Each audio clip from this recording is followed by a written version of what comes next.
Assalamualaikum warahmatullahi wabarakatuh. Waalaikumsalam warahmatullahi wabarakatuh. Salam sejahtera untuk kita semua. Marilah kita memulai webinar budaya positif pada hari ini dengan lafaz basmalah. Bismillahirrahmanirrahim.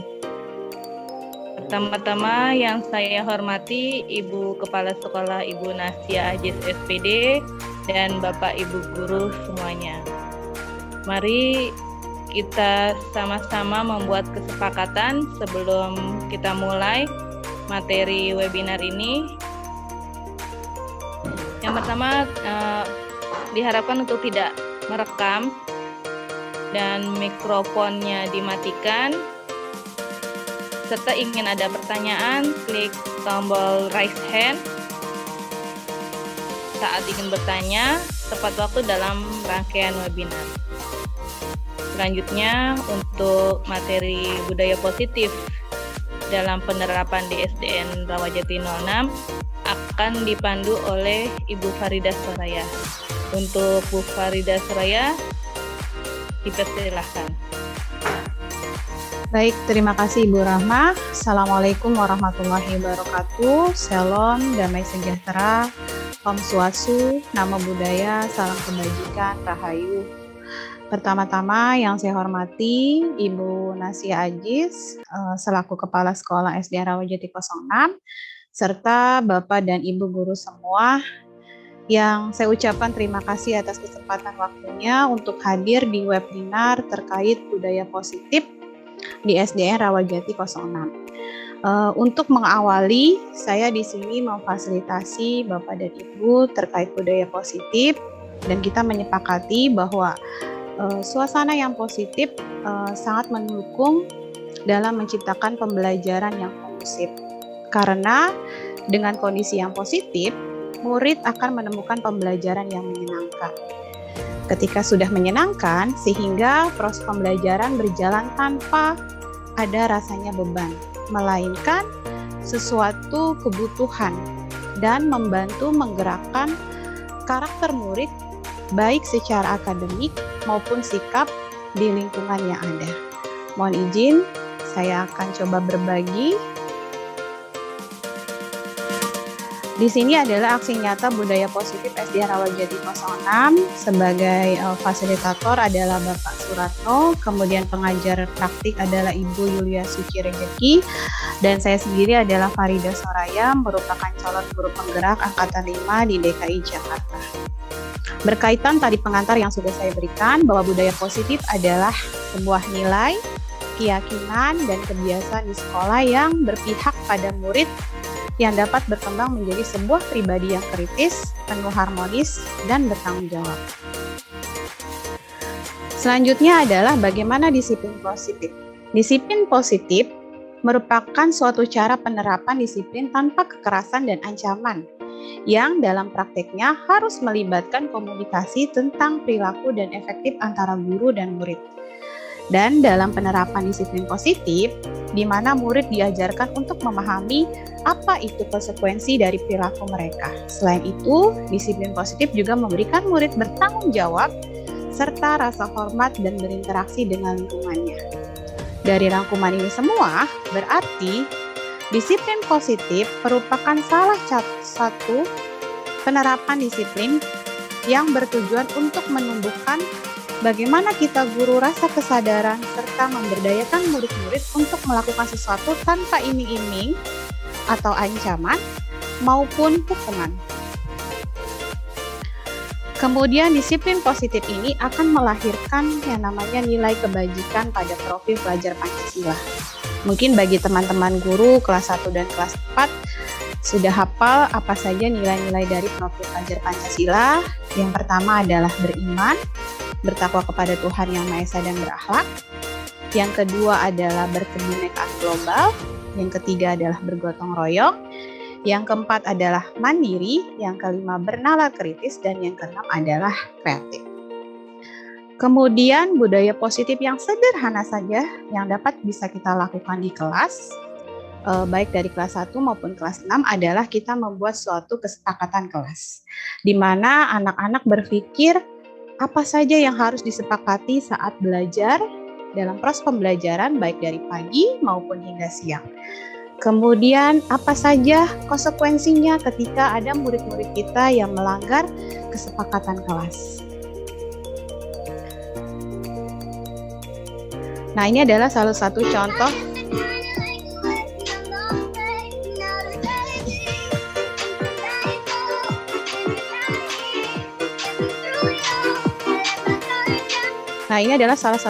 kesepakatan atau proses pembelajaran yang ada di kelas PAT. Selanjutnya, selain kesepakatan, kita harus juga membentuk suatu keyakinan kelas bahwa setiap anggota kelas harus merasa senang dan aman saat belajar. Yang kedua adalah melakukan tugas dengan tepat waktu, sehingga kita punya kesepakatan pelajaran, misalkan pelajaran bahasa Indonesia selesainya kapan, pelajaran matematika selesainya kapan. Itu harus kita tepat waktu. Selanjutnya adalah setiap anggota kelas saling menghormati dan menghargai antar sesama. Kemudian bersikap positif, menjadi diri yang terbaik pada setiap masing-masing murid kita. Selanjutnya adalah senantiasa membantu dan berbagi ilmu, serta menghormati barang milik orang lain. Bagaimana kita mengajarkan cara meminjam dan sebagainya kepada teman lainnya. Hormat berarti kita atau kami meyakini bahwa sangat penting untuk menghormati semua orang dan barang milik orang lain. Kemudian bekerja, maka kami meyakini bahwa sangat penting untuk mengerjakan segala pekerjaan atau mengikuti kegiatan yang telah ditugaskan, baik dari mulai awal pembelajaran sampai hingga pulang. Selanjutnya, merasa diterima dan dimiliki. Kami meyakini sangat penting untuk merasa diterima pada suatu kelompok dan saling peduli satu sama lainnya. Nah, 5 kebutuhan dasar manusia. Yang pertama adalah bertahan hidup. Pastinya kita membutuhkan makan dan minum, kemudian pekerjaan untuk bertahan hidup.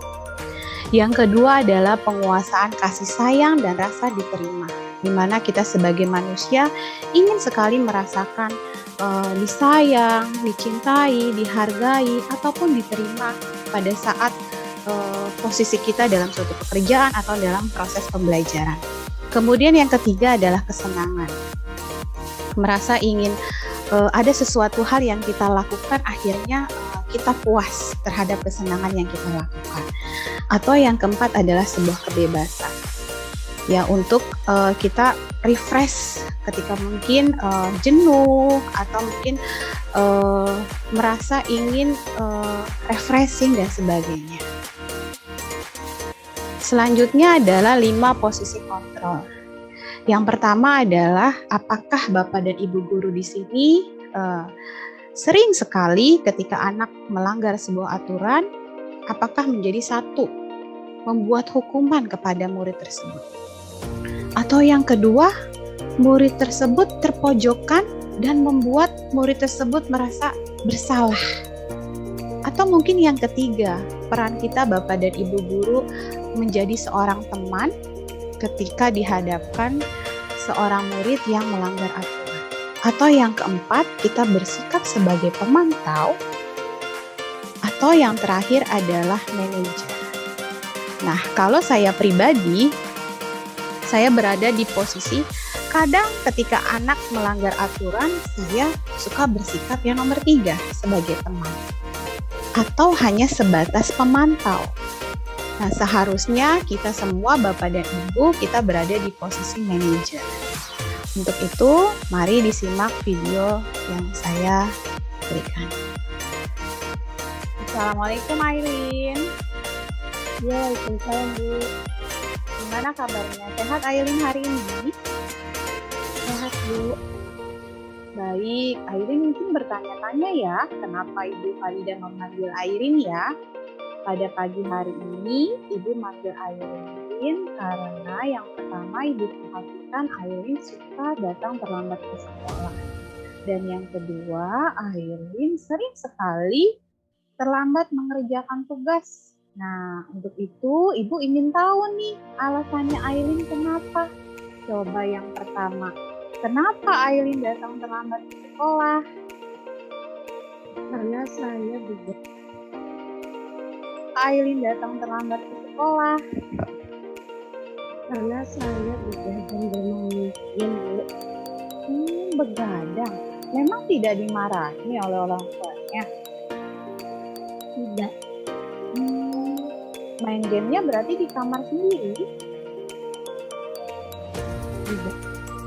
Nah, coba apa yang dilakukan Aileen, misalnya begadang dan main game, apakah sesuai dengan keyakinan Aileen, benar atau salahnya? Benar atau salah? Salah. Salah. Nah, kalau sudah tahu salah, kenapa sering dilakukan? Kenapa sering dilakukan sama Aileen? Kenapa sering dilakukan? Kenapa ketawa? Kenapa sering dilakukan oleh Aileen? Gak dimarahin sama mama dan ayahnya di rumah? Tidak. Berarti mama dan ayahnya sudah tidur ketika Aileen bermain? Iya. Iya. Nah, apa nih supaya Aileen datang tepat waktu? Bagaimana caranya? Tidur tepat waktu. Tidak begadang bermain game. Nah, berarti Aileen harus punya keyakinan dari diri apa yang dilakukan adalah salah ya Aileen ya.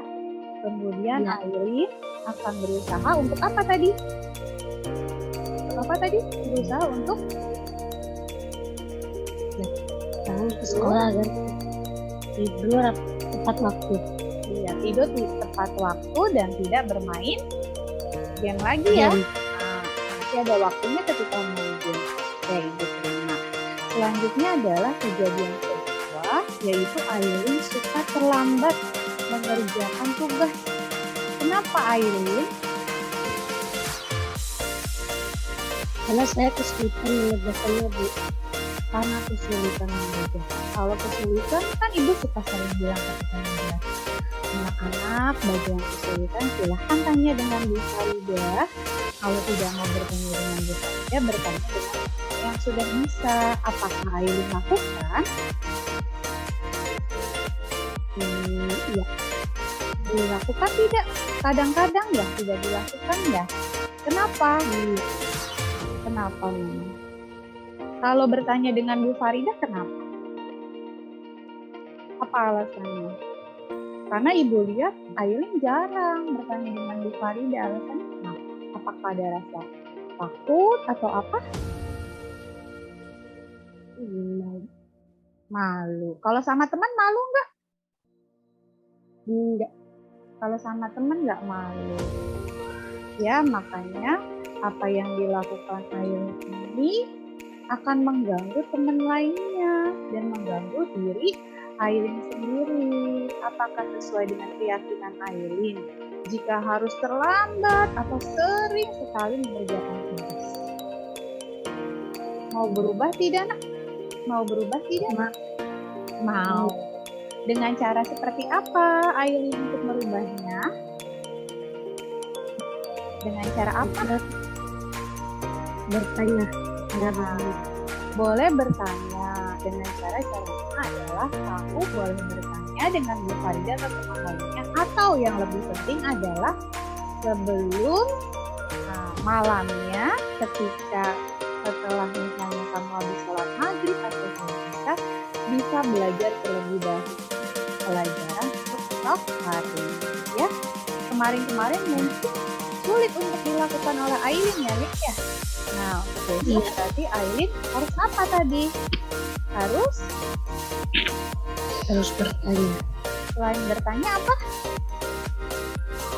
Sebelumnya malam harinya harus apa? Malam harinya? Nah, selain tidur, sebelumnya adalah harus belajar pelajaran di hari besok. Apa aja tadi coba dirangkum dari kejadian pertama. Aileen harus apa? Harus berubah apanya ketika terlambat datang ke sekolah? Tidur tepat waktu, tidak begadang bermain game. Oke. Kemudian kejadian kedua karena tidak mengerjakan tugas tepat waktu. Harus apa? Bertanya kepada Bu Farida, udah malam harinya belajar untuk kesukaan. Iya. Baik Bapak dan Ibu, itu merupakan ilustrasi di mana ketika seorang siswa melanggar aturan atau kesepakatan yang sudah disepakati. Selanjutnya, kita akan mengenal yang namanya segitiga restitusi. Tadi dari ilustrasi video yang sudah saya berikan, yang sudah ditonton secara bersama, yang pertama adalah kita menstabilkan identitas. Di mana tadi kita menanyakan kepada anak apa yang menjadi permasalahan atau penyebab dia datang terlambat sekolah atau tidak tepat mengerjakan tugas.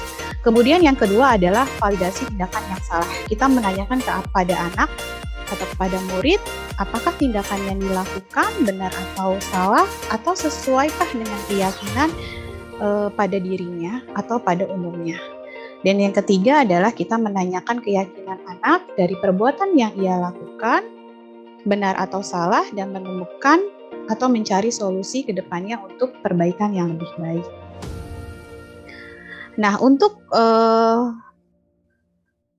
mengetahui langkah-langkah segitiga restitusi, tadi mengulang kembali yaitu menstabilkan identitas. Seperti apa, misalnya berbuat salah tidak apa-apa, tidak ada manusia yang sempurna, kita bisa menyelesaikan masalah ini, dan Bapak dan Ibu guru juga akan mencari solusi dan permasalahan. Artinya kita jangan berada di posisi penghukum atau membuat murid merasa terpojokan dan merasa bersalah. Yang kedua adalah validasi tindakan yang salah. Misalkan Bapak dan Ibu bisa menanyakan, pasti kamu punya alasan kenapa kamu berbuat seperti ini, atau bisa jadi kamu patut bangga dirimu sendiri karena kamu telah melindungi sesuatu hal yang penting, tapi alangkah baiknya jika mempertahankan sikap itu dengan menambahkan sikap baru untuk perubahan yang lebih baik. Dan yang ketiga adalah kita menanyakan keyakinan, seperti misalnya, apa kita percaya sebagai kelas atau keluarga kepada murid yang melanggar aturan? Kemudian, apa nilai umum yang kita sepakati, baik itu kesepakatan kelas, lalu apa bayangan kelas kita yang ideal, apakah murid kita ingin pembelajaran itu menyenangkan, kemudian pembelajaran berjalan dengan baik, dan sebagainya. Dan kita bisa menanyakan, kamu mau jadi orang seperti apa? Artinya ketika ada murid kita yang melanggar suatu aturan atau pelanggaran atau kesepakatan kelas, kita secara bertahap harus melakukan langkah-langkah dari segitiga restitusi. Bukannya sebagai penghukum atau merasa bersalah atau sebagai teman atau pemantau, tapi kita sudah berada di tahap posisi adalah manajer.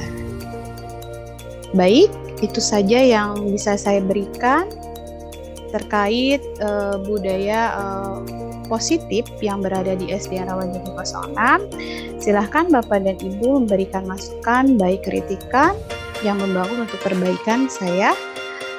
Terima kasih, kesempurnaan milik Allah, kekeliruan saya kembalikan kepada Ibu Rahma.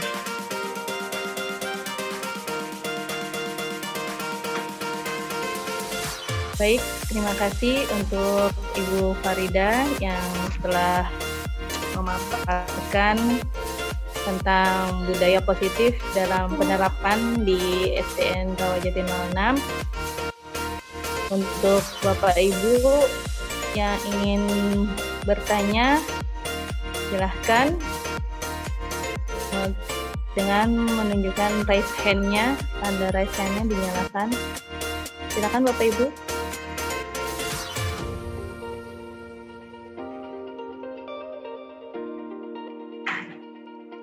Ada yang ingin bertanya?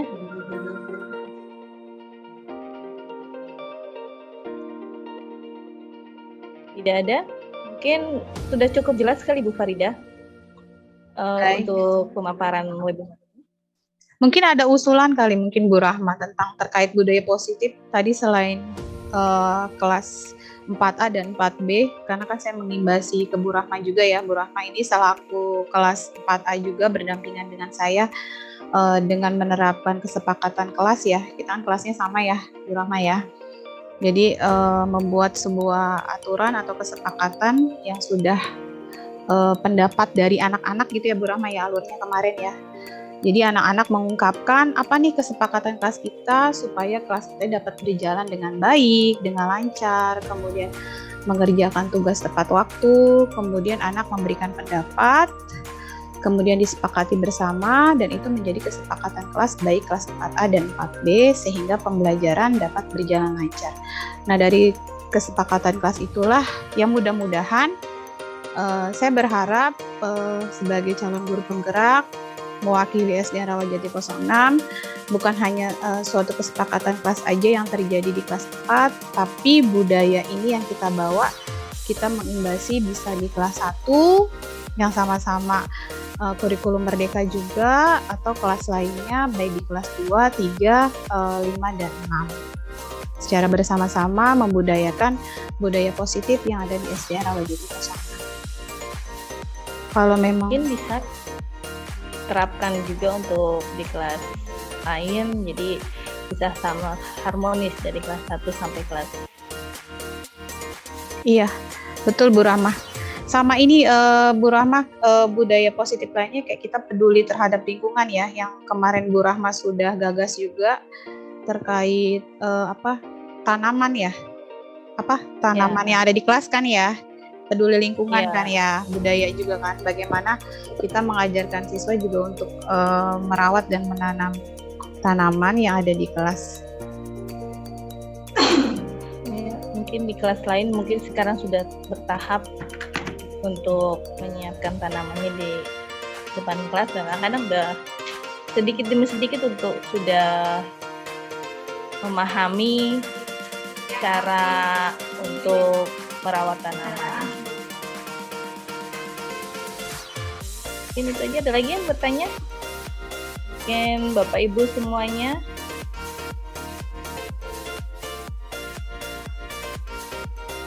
Baik Bu Rahma, kalau memang sudah nggak ada pertanyaan nggak apa-apa, boleh ditutup. Oke.